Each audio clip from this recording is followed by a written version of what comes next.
It all started with cards and memorization, one of the greatest minds the world has ever seen. Introducing Jim Karol, author, speaker, and mentalist turned memory expert. He has been studied by Florida Hospital for his brain and memory and is a frequent speaker at MIT.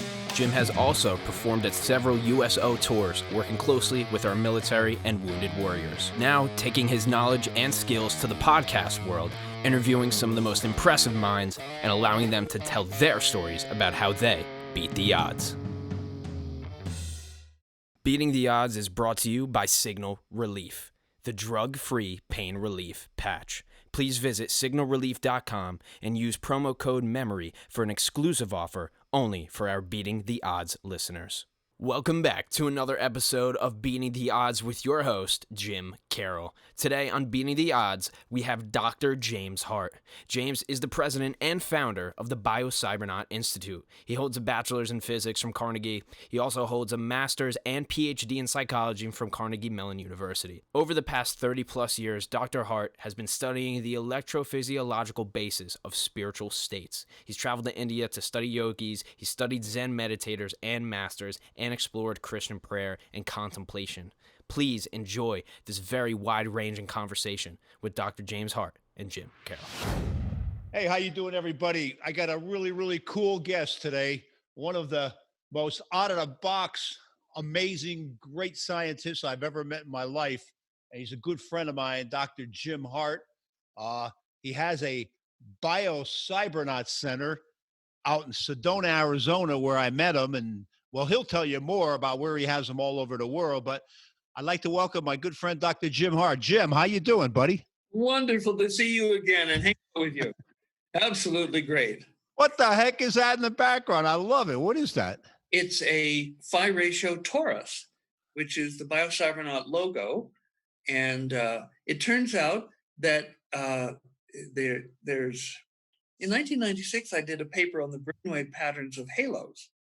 And if you have coherent theta and coherent alpha at the same time, there will be over your head in phase space a torus. And people who can see auras probably have seen this for centuries, because you go back into like medieval paintings of saints, they all have a halo over their head, which is a torus. We know the mathematics of how to make the brainwaves of a halo. Wow, that's awesome. Yeah, because that's the area of the brain. As you know, I study the brain, but one of the areas I haven't studied is what your expertise is, the theta, the beta, the alpha. And that's why we're such good friends, because every time we talk on the phone, I learn more and more and more about you and about that particular subject, which I have never, because I'm mainly studying memory and things like that. But yeah, so well, and that's why, and you also are interesting in all that you're doing with the brain. And so I also learn from you whenever we talk. It's a mutual benefit and mutual fun. Well, you're such a cool guy. That's Sedona. Wow. If you've never been to Sedona, Arizona, what a beautiful place. And that's where you're located. My God, what a perfect spot for what you do. So now, world headquarters. Yeah. Now explain to everybody, because when I can't even explain, for God's sakes, when they say, what the heck is Biocybernaut? Explain what is Biocybernaut training? What exactly, I don't know how to describe it. So that's why I wanted you on as a guest. You're perfect. Well, thank you. A biocybernaut is to inner space what an astronaut is to outer space. The Greek suffix naut, N-A-U-T, means somebody who goes on an adventure, like Jason and the Argonauts back in Greek times. Jason was off in pursuit of the golden fleece, which he had to find and bring back to the king to win the hand of the king's daughter in marriage. So he and his intrepid Argonauts went off on all these adventures. And then we have astronauts and we have cosmonauts, and now we have biocybernauts. The bio is biological. Cyber, we use calculating technologies to go on the inner adventure. And basically, it's a way to encounter yourself in a whole new way. Used to be any sound, and for most people, any sound that's ever come in your ears has come from something that's not you. A bird chirping, a car horn blowing, a door slamming, but it's not you. We, with very advanced technology, reach in to the brain and pick up very subtle internal signals, just a few millionths of a volt, and we amplify them 100,000 times so our computers can work with them. And then we turn them into musical sounds that you get to listen to. It's the melodies of your own mind. And as you listen to these sounds that are coming from outside of you, because they're actually you, they come from you, it's easy for you to merge with them. This teaches merging, which in the mystical traditions I've studied, Celtic magic and Hermetic magic, they understand that to do a work of magic or a miracle, or some people call it a manifestation, you need three things: desire, expectation, and merging. Well, we all know desire. We've all wanted something, and most people are pretty good at expecting. I mean, if you have doubt, it's a killer of, your plans. But desire, expectation, and then merging. Well, what under heaven is merging? When I studied with an archdruid, the only definition I ever got from him of merging was, merging, he said, is when your awareness becomes one with the ground of being. And if you've done it, you go, oh my God, yeah, that's so right on. And if you haven't done it, you go, ground of being, what's that?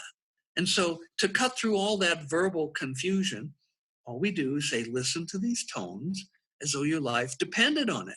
And you learn merging because you're listening to something coming from the outside that's really coming from you. So it's already you, and it's easy to merge with it. And so you become essentially a magician. I remember the first time I met you. Actually, I met you because as you know, we're both regulars on the show, Coast to Coast, one of the most amazing radio shows with George Norrie, dear friend, and Lisa, one of the producers. We had talked on a regular basis about some of her guests and like, hey, is this guy real? Is that guy real? This and that. And she calls me up one afternoon. I'm thinking, oh boy, they want me on the show again. And no, she goes, Jim, I met this amazing guy that was on the show last night, Dr. James Hardt, blah, blah, blah. You have to meet him. And oh my God. And then that's how we met, because of Lisa giving me that tip. And she gave me your cell phone number, and I called you up. Hey, my name is Jim Karol. Remember that? That was just so amazing how we met. I called you up out of the blue. Who's this doctor, this famous neuroscientist? And wow, that was and I think at the time you were in Canada or California. I forgot where you were at the time. And then we became. Then I flew out to Arizona, Phoenix, and I met you in person. And wow, and you were just building the Biocybernaut Center in Sedona at the time. I remember we were up on the roof. Yeah, but it's just an amazing, amazing thing that you do. And like I said, what is the difference? Like a lot of people listening, they probably like, what's the difference between theta, beta, alpha? Like, what does that all mean? What are all the different meanings of it? Like if I'm in a theta state or a beta state, alpha state, what is that? Explain to them. Well, that's happy to do that in some detail. Let's go back one step and begin with the idea that brainwaves rule. Your brainwaves rule your life. They rule your perceptions, your feelings, your thoughts. You can't have an experience without the appropriate underlying pattern of brainwaves. That's why we say brainwaves rule. The scientific way to say it is, any experience that you have as a living human being, you have only when you have the appropriate underlying pattern of brainwaves. And when you change your brainwaves by any means, drugs, brainwave feedback, meditation, Sufi dancing, shamanic drumming, when you change your brainwaves, you change your experiences, and you can change fundamentally who you are. You can change yourself at a level of identity by loading a new pattern of brainwaves. It's like a new operating system. Okay, so in the spectrum, like if you take sunlight and you pass it through a prism, you get a color spectrum. Red is the lowest visible frequency, and it goes up through orange and yellow and green and blue and violet until you get to the violet, which is the highest visible frequency. Well, in the same way, brainwaves, as they come off the head, are like a shaft of sunlight. They contain a lot of different frequencies. The delta is the slowest. That's like the red light. Then the theta is a little faster. Then there's Schumann, which is between alpha and theta. Next is alpha, and next is beta, and the highest frequency is gamma. Now we're talking about very slow frequencies compared to, say, telecommunication, which works in the megahertz and gigahertz. These are all under 100 hertz. Delta is 0 to 4 hertz. Theta is 4 to 7. Schumann is 7 to 8, alpha is 8 to 13 cycles per second, beta is 13 to 25, and from there up to 100 is gamma. Now, each of these states, for example, sleep has 4 stages. Stage 1 and 2 are characterized by theta, it's light sleep. The deeper stages of sleep, stage 3 and 4, are characterized by delta. And it's been shown, and that's where you do the repair. The levels of human growth hormone, HGH, are highest in the blood during delta sleep. That's when your body does the repair of the damage you do just by being up, working out, walking around all day. And so there have been studies, well, like with college students, where they measure their brainwaves while they're sleeping. And when they are in delta, they play lessons for the students to learn. And what they've demonstrated is absolutely no learning of any kind in delta. And so most people, most neurologists would think of delta as a deeply unconscious state. But at Biocybernaut, we know that's not true. There is waking delta. In fact, the superconscious state of Kundalini is characterized by massive slow frequency delta waves, sometimes about 1 cycle per second, that wash across the head, maybe one channel, maybe more.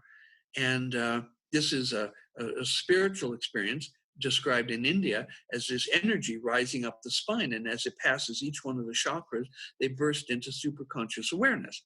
And so even though neurologists and most medical doctors would look at delta as completely unconscious, at Biocybernaut, we know that's not true, that delta has some of the most powerful states.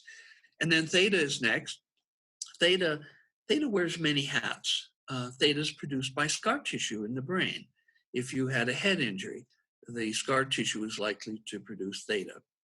Theta is characterized in the brainwaves of the aura that precedes an epileptic seizure. Like for some epileptic, they might suddenly, wherever they are, driving, sitting in their backyard or, relaxing, they suddenly are watching a scene. They're walking down a country lane. It's fall. There's a little lake, and a golden leaf breaks loose from a tree and floats down. As soon as it hits the lake, they go into a seizure.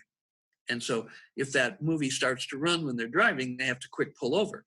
And so theta characterizes those dreamlike images. But theta is also seen in the frontal lobes of advanced Zen meditators. Theta is seen in stages of light sleep, drowsiness, stage 1 and 2. Theta is associated with accessing the Akashic records. So these theta brainwaves, as I said, they wear many hats. And so somebody says, well, I'm in theta. Well, it also is the case that a growing brain tumor will produce theta waves. Before CAT scans, multi-channel EEGs looking for theta were the only non-invasive way to detect a brain tumor. So the brainwaves, as I say, wear many hats. Now, alpha is a state that is characterized by creativity. You can't be creative unless you have a burst of alpha. In fact, the difference between creative people and non-creative people in their brainwaves at rest, there is no difference.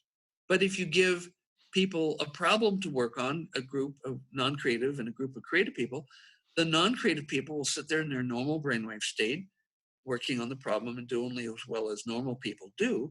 Creative people somehow have the ability to quickly turn on big bursts of alpha, and within those big bursts, they quickly and effectively solve the problem in a manner that distinguishes them as creative people.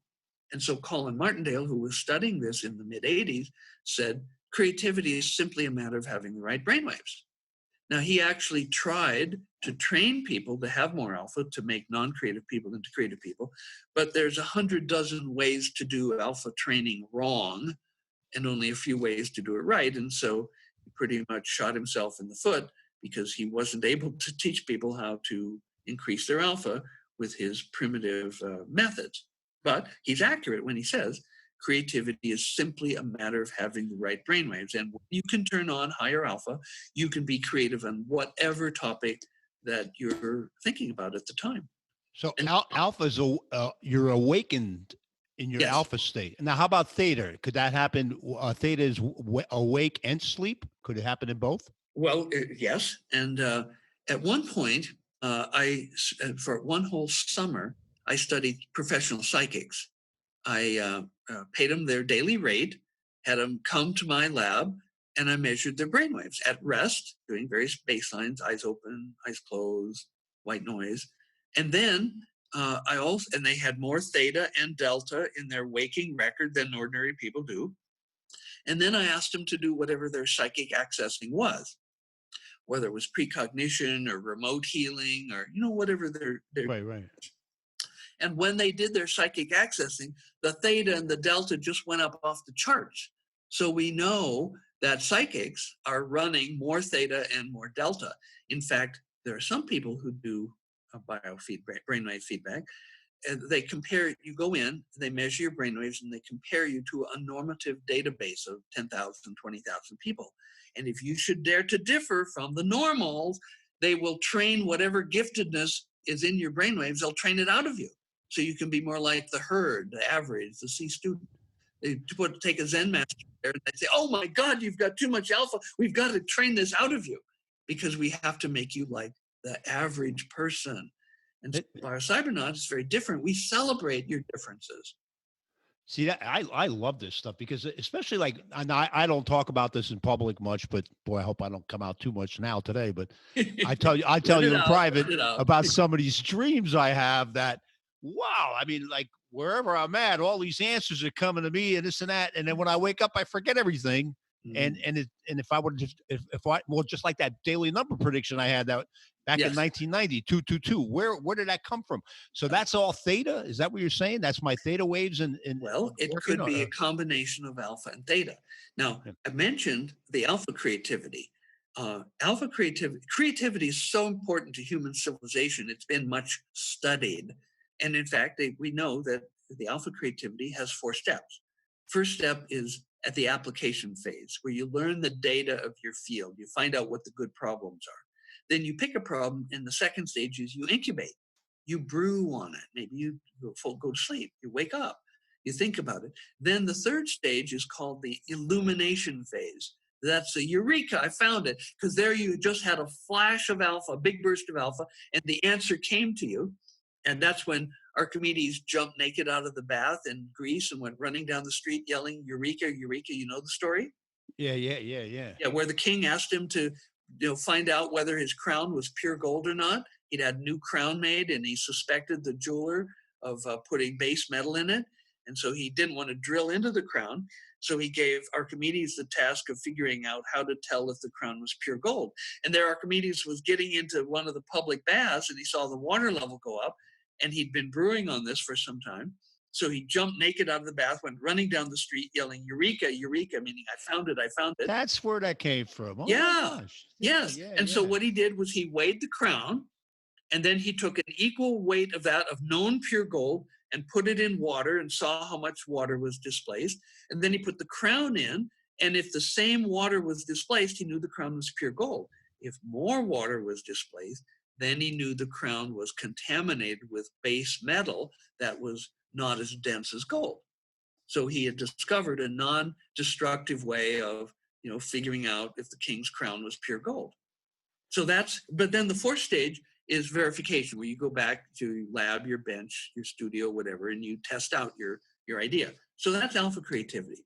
Now, what happens, and like you were talking about going out and you would know all these things. In alpha, your mind can go out into all the areas that you've ever learned or been exposed to any information, maybe even unconsciously, and maybe things that you forgot. But in alpha, you can pull all of that in, something from column B and something from column W and something from column M, and assemble them in a novel way. And there's the solution to your creative problem. And but you run into difficulty if the problem you're trying to solve requires knowledge that you don't have. Maybe nobody in your historical time period has that knowledge. And this is where Theta comes in. Because in Theta, you can pull information in from the Akashic Records, which is an energetic database of all knowledge that was, is, and ever will be. And so you can do that in Theta. One of the most famous stories of creativity in Theta came from Kekulé, and it was the discovery of the benzene ring. Kekulé was, I think, Flemish organic chemist, early in the career of organic chemistry. It was a new science. And benzene had become an important industrial solvent, and it was in short supply from natural sources. So the new science of organic chemistry undertook the moonshot of synthesizing benzene. And Kekulé became obsessed with this. They knew the formula was C6H12, 6 carbon atoms and 12 hydrogen, but that wasn't enough to synthesize it. So Kekulé would work late at the lab every night and then take the last tram home, have dinner, maybe a little wine, drowse in front of the fire.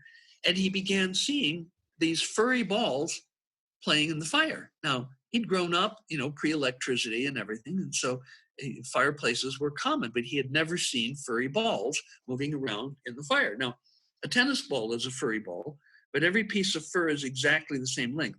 Kekulé's furry balls was a way of describing a sphere that had a kind of a fuzzy, indistinct edge. It didn't have a real edge. But it was fun, and he looked forward to it. And over time, sometimes the furry balls would bump into each other, and sometimes they would stick. And over time, they built up chains of them. And he's enjoying this. He comes home from the lab. He's looking forward to, seeing the light show in his fireplace. And of course, he's obsessed with the structure of benzene, C6H12. How do we synthesize it? And so one night, the chains of furry balls were very frisky, and they were playing crack the whip. And the ends of one of the chains spun around and stuck. And he knew in a flash that was the structure of benzene. He counted the furry balls, 1, 2, 3, 4, 5, 6. And he realized that benzene was a ring structure. And each carbon atom had 2 hydrogens sticking off of it. So there is your C6H12. And knowing the structure, that it was a ring, he was able to rush back to the lab and synthesize benzene. Well, now, what were those furry balls that revealed this to him? I would suggest that a century later, when people developed the electron microscope, when you look at an atom, it looks like a furry ball.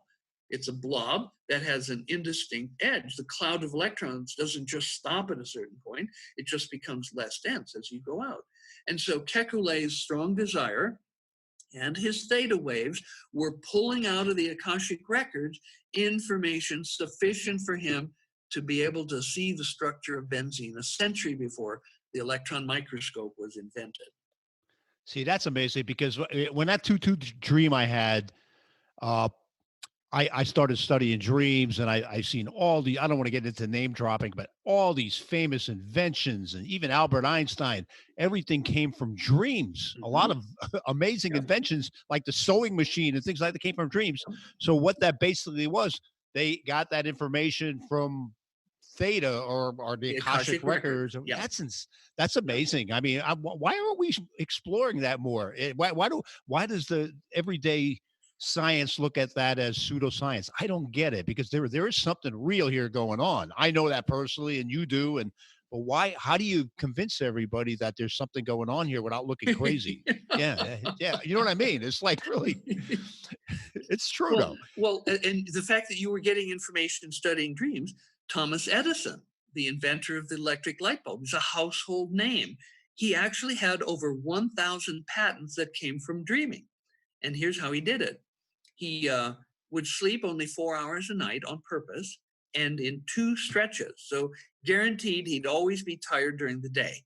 Then he'd be at his lab, and he'd lie down in a recliner chair and hold a steel ball bearing in each hand, drape them over the edges of the chair, and under each hand, he'd have a large metal pipe plate.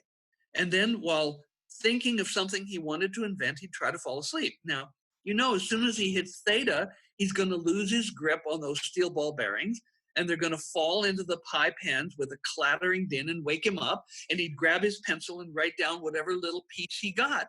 And then That's great. And he would go back and fall asleep again. So he had pre-technology. He had developed a way to access theta in order to access the Akashic records, and he pulled down 1,000 patents. So people who think Akashic records is airy-fairy New Age stuff, well, go look at those 1,000 Thomas Edison patents.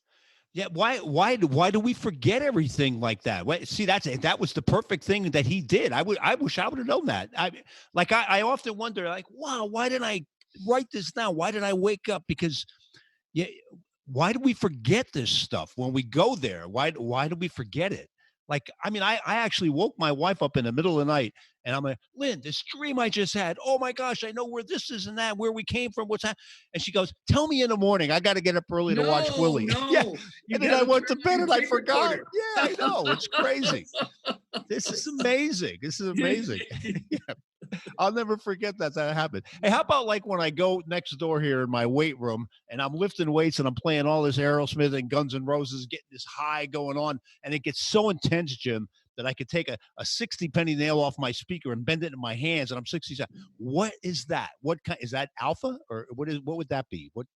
Well, I'd be happy to measure you, but my guess is you probably got some delta going there. Oh. In delta, you have the greatest ability to alter reality with or without physical effort. I got to get my butt out here after this COVID stuff is over. I always we've talked about me coming out there several times, and I got to get myself out there. It's hey, how about like here? This is like, how about somebody? I talked about this with you once before on the phone. Like somebody that's sitting there right now through all this BS that's going on, worried about the COVID, worried about the country, worried about not making money. They're all alone. What kind of advice? What could they do to help? You know, I asked a couple doctors that already. What can you do? Like, what would you suggest? Like, how do you build, like, what are we lacking when that happens? Your self-esteem is really, really low. You're ready to, is that low? What would that be? Low alpha, or what would that be? Well, it sounds like an anxiety state. It also sounds like a depression. And both of these are seriously depleted of alpha. Now, what can you do? We have a range of solutions. Now, at Biocybernaut, we are still running trainings. We were shut down for about 2.5 months, but now we're running trainings. Everybody wears masks, the staff, the trainees, and we give people a negative ion generator to wear around their neck. And negative ions will zap bacteria and viruses in the air, and also zap pollen for people who have allergies. So we provide these as loaners to the people who come for training, as well as masks. So we have a range of solutions. At the high end, there's the $80,000 trainings, brainwave trainings that we do, and they go down to $50,000, $20,000, and the lowest is $15,000. So those are available. Now, we also have a $500 solution, which is a wearable device. It's not brainwaves. It's going to be available probably in about 3 months. And it is the second most effective way to increase alpha, following only on the actual alpha feedback training. There's an even cheaper solution, which is $25, which is a copy of my book, The There you Art go. of Smart Thinking. Yeah. On Amazon for $25. But there's also a free solution, which I'm happy to share with your listeners and viewers. And that is a breathing exercise. And we know that it increases oxygen in the blood and increases alpha from our own studies. But also there was a medical journal, Minnesota Medicine, that published a study where a medical doctor took his angina patients. These are people who have heart pain because of insufficient oxygen getting to the heart. And he had taught them this breathing exercise, and 100% of them were healed of their angina. So we know. That's amazing. Yeah, and here it's a 3-phase breathing exercise. It's inhale, hold, and exhale to the same count. Let's say you count to 10. So you, through your nose, you inhale to 10, you hold for 10, and you exhale to 10. And you do a dozen of them, 12. And so you can tie knots in a string, so that you're not having to remember, well, was that 7 or 8? So every time you start the exhale, you advance another bead or another knot in your string. And so you do this with the idea of slowing down your breathing. Pranayama, which is control of prana, is best accomplished through control of the breath. And so when you're doing this, inhale, hold, exhale, when you get to the end of the exhale, your lungs are empty. And there's a temptation to quickly take a big breath like, but no, resist that temptation and just slowly count to 10, and then hold. Now, when you hold, you don't close your throat. You keep your throat open. So if you were doing this and I put one hand on your chest, one hand on your back and squeeze, the air would come out because you're holding the air with the muscles of your chest and diaphragm. And so it strengthens those muscles. And we know that it increases the oxygen in the blood, and that's going to increase your alpha waves. Now, it's appropriate to do this on an empty stomach. Don't eat a big meal and then do this. So typically, like when I got up this morning, the alarm went off. I got out of bed and I did this breathing exercise. It only takes a few minutes. Now, when I was really seriously into it, I was doing 40 seconds for the inhale, 40 seconds for the hold, and 40 seconds for the exhale. It's taking 2 minutes per breath. When I was doing a daily, twice a day yoga practice, and I would do this, at the start of my yoga. But even doing it, in, shall we say, a less strenuous way is going to have benefits, including lower blood pressure, including reduction of anxiety, because you're going to have more oxygen in the blood, your brain is going to have more alpha, and that sadness, that depression, and that anxiety are going to diminish. And that's a free solution. All it takes is your motivation and your discipline to do it. That's exactly what I do almost every night with my meditation, is the breathing and everything. Hey, let me ask you, wow, I don't know how many years ago this was. This was right before I met you. I met a gentleman in California, and it was the Karma Foundation. And they talked about the breathing all the time in that organization. Did you help them at one time or something? Because they talked about that. I think your name was brought up. That's how that was way before we met. And they talked about the breathing, how important it was. And back then I didn't know anything what I know now, as you know. It's just but I know for a fact that breathing is so important. Yeah. Especially, it's great that I appreciate you helping with that, telling that. But I got to ask you this too. Then so when I'm how about like, I have the ESPN we told you about. You exercise the brain and body, to sleep, the positive energy and nutrition. And that's kind of like what we're talking about. We agree on these same things. So is nutrition a big factor in what you do with Biocybernaut? Is nutrition a big factor? Yes, it is. We ask people when they come for training to eliminate, before they come, alcohol, caffeine, nicotine, onions, and garlic. Oh, hold on a step. I got to stop you there. Onions. That's my favorite thing. Tell me what's bad about onions? What's going on? All right. Well, there's an Arab proverb that says, after the devil had done his dirty work in the Garden of Eden, when he walked out, where his first foot fell, that's where garlic grew. And where his second foot fell, that's where onions grew. So onions and garlic are understood. For example, the Queen of England does not allow garlic in the palace. Not allowed. Does not allow garlic in the palace. Wow. Brahmins, a whole class of Brahmins in India, are forbidden to eat onions and garlic. It's understood. When I was starting the Yogananda lessons, it's correspondence lessons, probably the second or third week came the instructions to eliminate onions and garlic, because he said they promote a rajasic temperament. Now, the Hindu concept of personality is there are three factors. There's sattva, which is a principle of enlightenment. There's rajas, which is the principle of ego, activity, and willfulness. And then there's tamas, which is the principle of ignorance or inertia. And they would say every personality is a blend of all of these. But, like there's this joke that an Italian can't talk if you tie his hands behind his back, because all that garlic gets him agitated and this, and that's it's inimical to meditation. You cannot have a calm mind when you have onions and garlic. We send out a research paper to people after they register for training, which the title is Garlic as a Brain Poison. And it agitates the mind and makes you more vulnerable to ego attacks. Wow, I never knew that. See, because when we were together, where were we at? We were in Miami, I think it was. Yeah, we were together for about a week in Florida. Yeah. That was a lot of fun. And we ate at a restaurant, and I remember, Jim, don't you eat? You were telling me, well, how could you eat that? I said, how could you eat that? What? You know what I mean? It's just see that I don't like here. Why do they say, like, wasn't garlic at one time like used as an antibiotic and stuff like that, or in the old days? Or I thought garlic was like the miracle thing that you eat if you have a cold and stuff. So you're saying that you don't agree with that? The garlic. Well, for example, let's say that you take morning glory seeds. Okay. The name for them is ole loqui, and you grind them up and you eat them.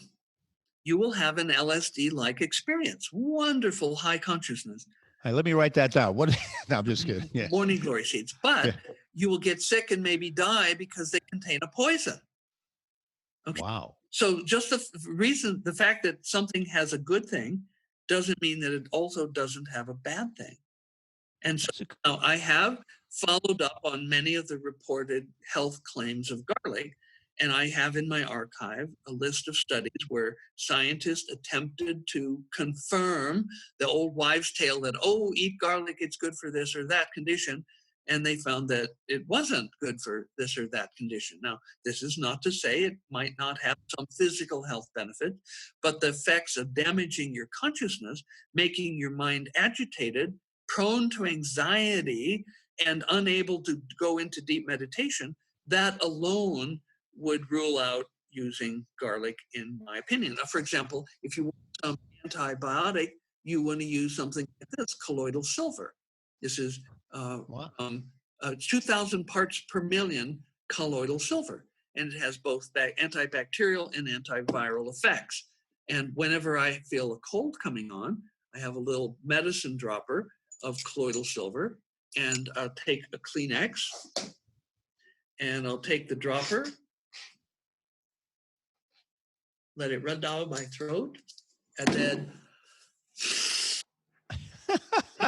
it atomizes the colloidal silver and carries it up into my sinuses, and it wipes out any coronavirus or rhinovirus that may be there trying to cause a common cold. You are truly one of a kind, man. I know. So, like Dr. Amen, I was Daniel Amen. I'm sure you know Amen. I was out in California with him for a week. We did a thing together, a course together, collaborated, and he is so just like you with the nutrition. All he eats is fish and seafood. I don't know. Like I said, Daniel, this is the best thing you can eat. And I pull out a dark chocolate candy in it. No, you shouldn't eat sugar. No sugar. He's so anti-sugar. Anti-sugar. I think you were anti-sugar. Yeah. There's so many good substitutes. I mean, xylitol and monk fruit. Monk fruit is 2 times the sweet as sugar. What is monk fruit? What is that? Well, go to your health food store and buy a bag of monk fruit. It tastes so yummy that you will forget ever loving sugar. Really? I don't know about that. It's 0 calories, 0 net carbs, 0 glycemic index, same as xylitol. Xylitol is a xylitol. I know what that is. Yeah. Huh? No, I said I know what xylitol. Yeah. Well, I've recently been using 50-50 xylitol, 50-50. Wonderful stuff, and you get the sweet you love, and you don't get all the bad effects of sugar. Because sugar, that's like I preach ESPN, but I don't practice the N. I eat a lot of dark chocolate. I eat a lot of, I'm getting better now. I eat a lot of chicken. What do you think of chicken? Is chicken all right? I eat a lot of chicken. I don't eat meat much anymore, but I eat chicken. What do you think of chicken? We talked about, I have friends, including one of my personal trainers, bodybuilding coach, who became vegan for a while, and he was really into it. He wanted me to make a movie about him being a vegan. And after about a year, he said, well, he had too much gas. He couldn't keep it up. And so eating all those beans. I was a vegetarian for 5 years, and I ate bean this and bean that. And now I'm allergic to beans. So food, vegan, vegetarian, carnivore, omnivore, a lot of people make it very political. And, there's Dr. D'Amato's book, right for your blood type. And if you're a type A blood, which I am, there's no red meat that's anywhere except on your avoid list. If you look at chicken, turkey, Cornish game hen, that's on the neutral list. I personally eat a lot of chicken. Turkey with the tryptophan, promotes drowsiness, and my long days at the training center, 14, 16, 18-hour days. So I don't eat much turkey. Oh, that's why we get tired after Thanksgiving dinner, huh? Oh, you bet. Yeah. Okay. Interesting. But not so tired you can't have a second helping of Grandma's pumpkin pie. I mean, I have the coolest life in the world, man. Anytime I have a question, I got like this long list of amazing people to call. Hey, what do you do for this? What do you do for that? We've had some morning at my time and 10 o'clock your time. It's just amazing to us. But I'll tell you one thing. I do want to invite you to be on our podcast. Oh, of course. My God, in a heartbeat. It's special for coaches, and you're such an incredible coach that this is a podcast for coaches. Oh, wow. I anytime, buddy. I'd do anything for you. Hey, I gotta tell you one thing. I gotta back up my bragging to you yesterday, because remember we were talking about flash recognition. I knew a police officer from Indianapolis. He was talking about flash recognition, and I took an interest to it. And I'm like, well, that's similar. I think I could do something with this, with my memory stuff. And I created this, and I've never shown it in public. Oh, where this would be the first time. I just hope you can see it, because I don't have, we have to deal with this virtual stuff for now. But if we had in studio cameras, close-ups, it would be much easier. Yeah. Like I could take like a deck of cards, Jim. Look at, and I don't know if you could see how well you could see on here, but I wish you were here in person, because you could, and they're not, I don't even know if it's hard to, they're not trick cards or anything like that. All right. Yeah. So now here's what I'm going to do. I'm going to take like a handful. We'll take maybe that many. All right. Now watch this. You're not going to believe this. Now I'm watching carefully. We'll mix them up some more. All right. And what we're going to do. You're a good shuffler. Well, not really. There's a half a deck of cards. We'll cut them right here, and you can see all of that. Now I'm going to take the cards from my hand, and these are regular cards. They're not no double back. These aren't trick cards. I'm going to go like this, just like this. But first, before I do that, I'm going to spread them out, and watch this. Flash recognition. I call this flash memory. Watch this. All right. Boom. Just from doing that, I now know what card is missing from the deck out of these 26. Now watch. So we'll mix them up. Let me show you. We're going to mix them up, and you're going to remove the card, not me. You're going to tell me which card to remove. When you say stop, the card in my hand will be the card I'll remove. Watch. Stop. You say stop right there, or you want the next one? Right there? I'm going to place it down here like this. Could you see it right here? Sure. We'll keep it right there. All right. Now, all I have to do, watch. Boom, I'm done. The ace of clubs is missing. Look at. Yay! What the hell is this, Jim? Why am I able to do this? Oh, incredible. Basic. Remember, I was telling you, Jim, I could get a half a deck of cards in a second. What is going on here? I do a full deck in about 4 or 5 seconds, a half a deck in like 1 second or 2. I don't know where this. Like here, you could anytime say stop again, anytime you want. Stop right there. Yeah. We'll put it right down here. All right. I'll spread the cards. Done. That one took a little longer. It's the Jack of Diamond. Yep.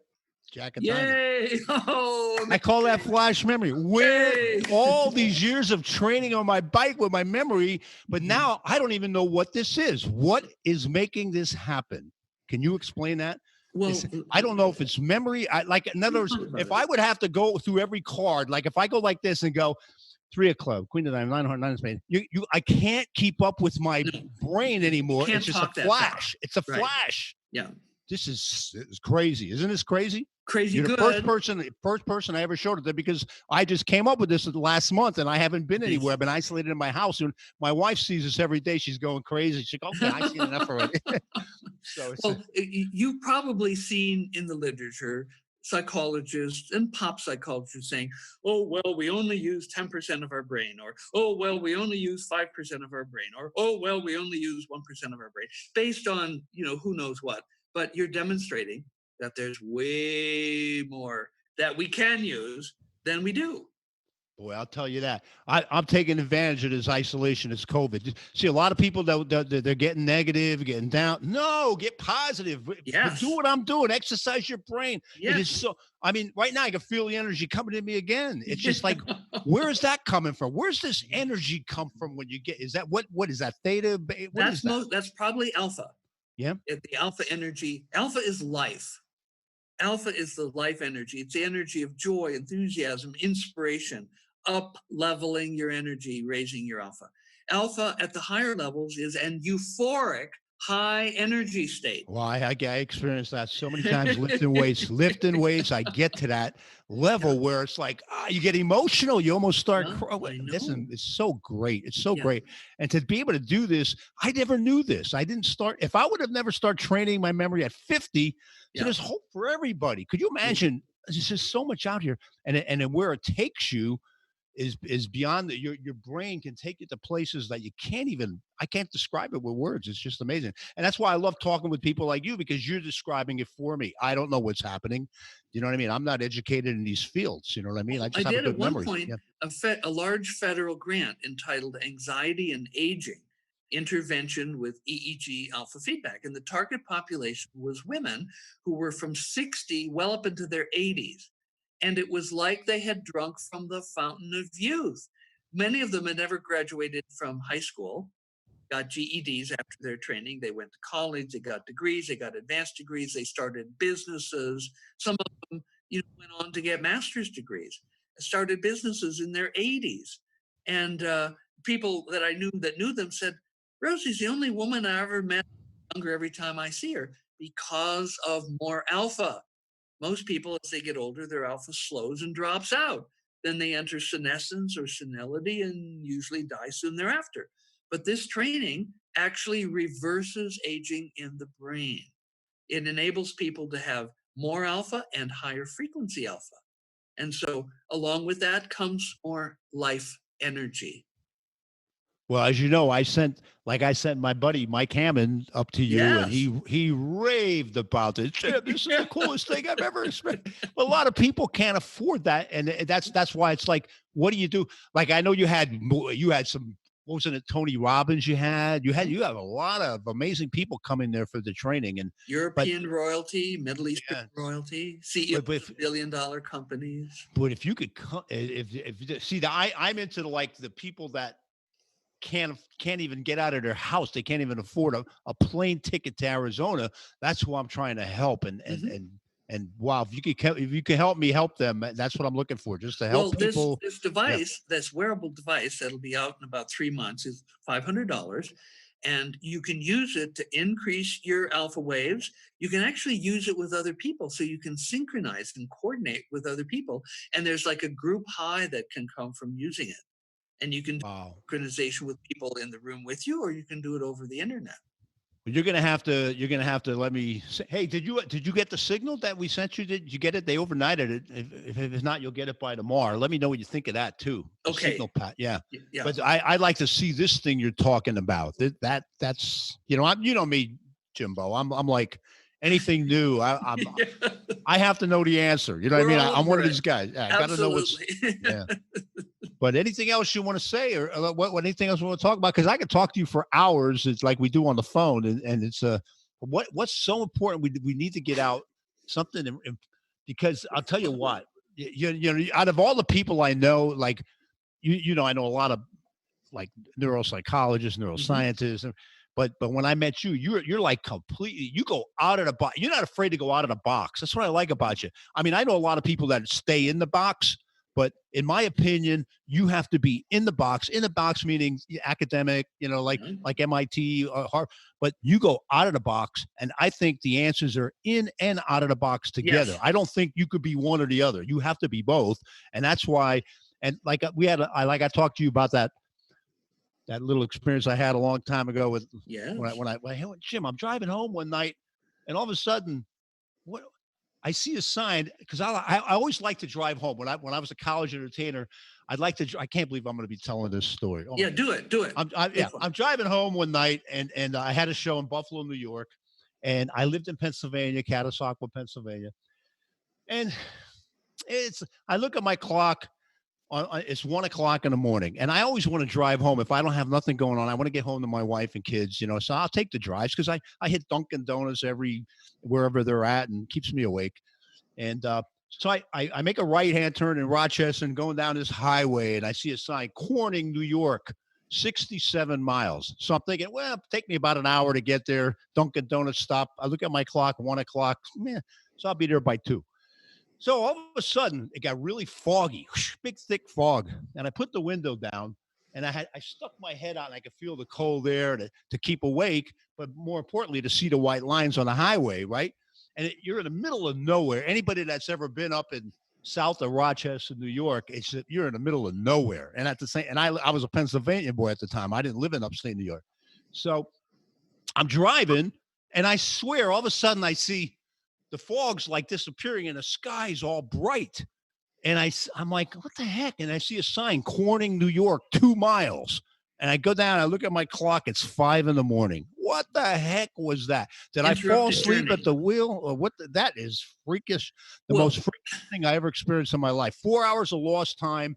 And then I instantly went from 67 miles or 70, whatever it was, to 2 miles. And I didn't fall asleep. I had that window down. And when I see the light, after the window your brain started to expand.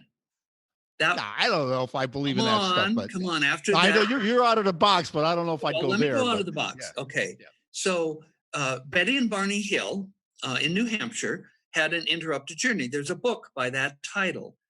They were driving, and the fog came in just like it did for you. Are you serious? The fog? Yes. They had a fog? I didn't know that. The fog came in. The UFOs, put the fog out, and then, now she didn't remember any of this until later. She was under therapy. I think they did some kind of hypnotic regression, and she remembered that she was a school teacher in New Hampshire or Vermont.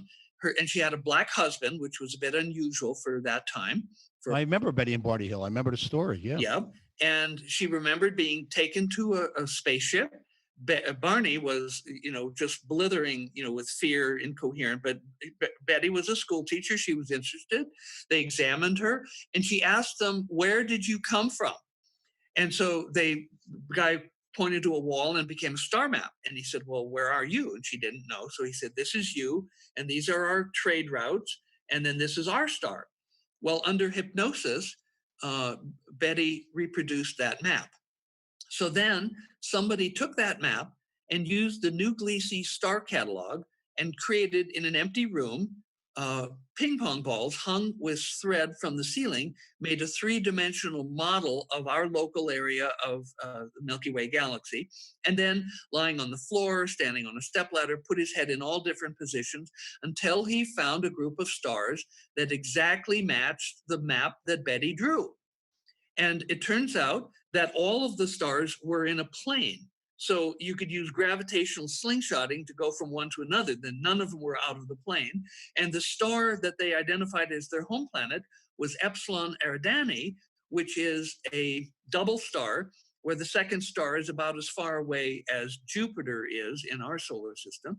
And so they speculated, by 1600, when Galileo invented the telescope, if they had been able to look out into space and see another world there with rivers and mountains and clouds, it would have prompted space travel to come along quicker than it did on Earth. And so that was a verified image. Well, following this interrupted journey for Jim Karol, all of a sudden, this mill worker is now developing these fantastic mental powers. So I have speculated with you for as long as I have known you that you were the blessed recipient of an alien brain boost. Wow, man, that's really hard to believe, though, man. Hey, now we went from Jim Karol beating the odds to coast with George Norrie. This is the kind of stuff that's why I love that show. Maybe I was listening to the show while I was driving, and maybe that's what happened. I don't know what happened that night, but wow, but you know what? How did I get? We're 1:00 to 5 instantaneously, and not remembering going from 77 or 60, whatever that did. I got to go up there one day and see what the distance is, and to 2 miles. Yeah, all I know is I pulled in that Dunkin' Donuts, had a cup of coffee, and I just tried to forget about this and that. But wow, it's just amazing. I'll never forget that happened. That was real. But I don't remember anything else. I don't And remember. neither did Betty or Barney until they went under hypnosis. Maybe when you're in an alpha state, you'll have a detailed recollection of the aliens and how they worked. I will tell you this though, Jim, now that I think about it. Yes. This was in November. Wait, this was in right around late October. It was like a Halloween show.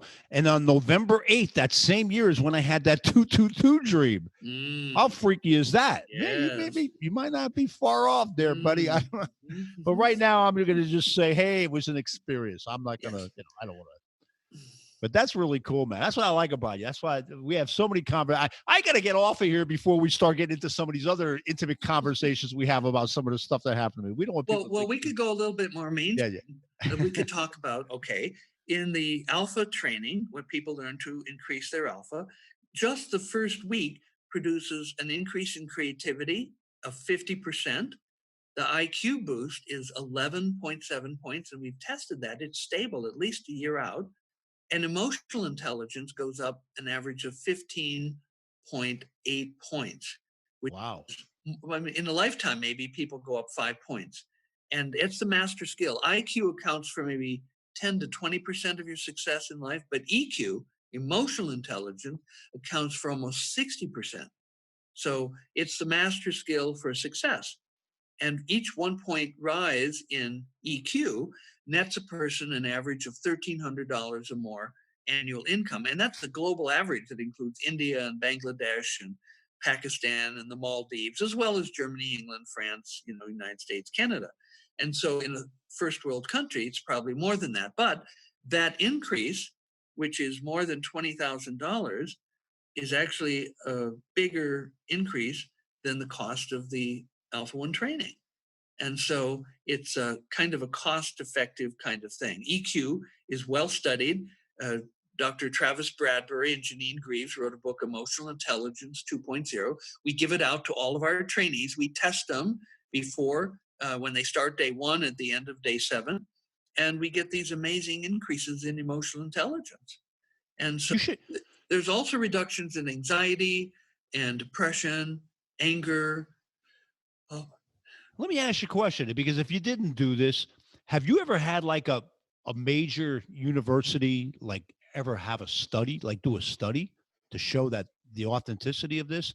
That's something you should do, or unless you did it already. Yeah. Oh, I did it already. I did a double study funded by the U.S. National Institute of Mental Health. It was a 3-year grant. It was double blind, the gold standard.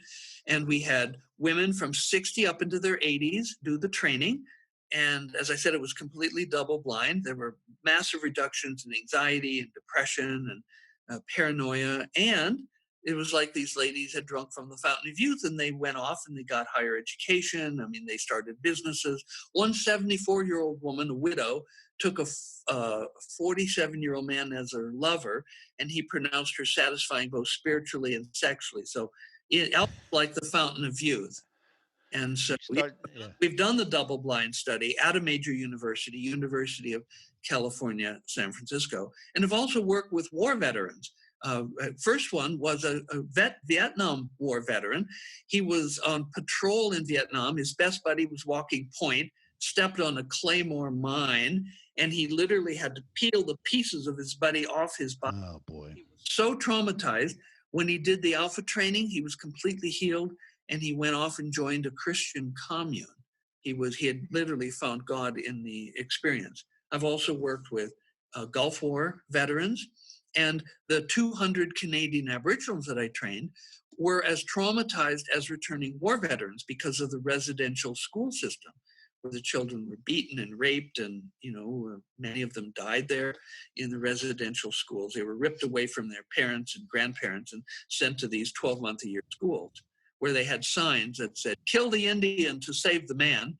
And they meant kill the Indian culture, but really a lot of the children died there. And so we trained those. I actually published a paper on the work with the PTSD Aboriginals called Reductions in Psychopathology in a Cohort of Male and Female Canadian Aboriginals. I know that our own military has a lot of people suffering from PTSD, and we have the solution. We can do it en masse. We can do groups of people, and the results are profound, and they're documented in scientific reports in peer-reviewed journals. So it's just a matter of Man, if I had the money, I'd just as a test, I would send 50 of our people to you. If I could afford that, I would do that in a heartbeat. I know it's in your heart. Because I believe in you. I believe that what you do is real. I know you're not. I know who you are. I know you really truly believe that you're really. I know what you're about, and I think you spoke at the United Nations, right, about something like this. Yeah. After we had trained the square root of 1% of all the Canadian Aboriginals, I was invited to speak at the UN in Geneva about this healing work with the Aboriginal people. Yeah, that was quite amazing. Yeah, you're just an amazing Jim. Thank you so much for coming in here, and I'm coming on your podcast, and you're going to come back again. And what I want you to do is I want to make it, when we finally get everything back to normal, where you could be sitting right here with me and have Mike Hammond here talking about his experience. have Dr. Tim Pfister, my buddy, talk about his experiences with you, because he came out and did your thing a long time before I met both of you. California, yeah. And then that's how you get people. We got to let people know that this exists. This is just amazing stuff. So thank you so much. And this guy, Dr. Jim Hardt. Jim, tell them how they could look you up and everything. How do people check you out? What's your site? Okay, it's biocybernaut.com. That's BIOCYBERNAUT, rhymes with astronaut. Biocybernaut.com. There's an 800 number you can call, and you'll get Kate, who's our rep. She's actually in Edmonton, Alberta, Canada. She'll guide you in the process of learning more about Biocybernaut. Very, very, very bright man. I mean, I love our conversations every night, and I just had to get you. I said, I just called you. Chill, we got to get on. We got to get on and talk. Well, thank you for coming out of the closet about your uninterrupted journey. I can't believe you got that out of me here. Good thing we did. Good thing you didn't get more out of my other stories. Yeah. All right, Jim. Well, thanks a lot. He's the best, guys. He's the best. Jim Hardt, Dr. James Hardt. Thank you, Jim. God bless you. God bless you, buddy. Hey, everybody, this is it. Signal relief. I know what you're thinking. What the heck is it? It looks like alien technology of some kind. But let me tell you something. This really works. I mean, I worked at a steel mill. I lifted weights when I was younger, and I hurt my back so bad, and chronic back pain for the last 20 years. And my buddy Mike sent me one of these in the mail, stuck it on my back while watching TV for an hour, and all of a sudden the pain's gone. This is the real deal. Rave reviews, Signal Relief. You can find it on the podcast site, jimkarol.com/podcast, or I think it's signalrelief.com is connected with that as well. One of the best things I ever seen in my life, Signal Relief. Thank you so much for tuning in to another episode of Beating the Odds with your host, Jim Karol. Today on the podcast, we had Dr. James Hardt from the Biocybernaut Institute. Please visit jimkarol.com/podcast to watch and listen on all your favorite platforms. Also, make sure to visit signalrelief.com and use exclusive promo code MEMORY only for Beating the Odds listeners. Thank you for tuning in today, and we'll catch you on the next one.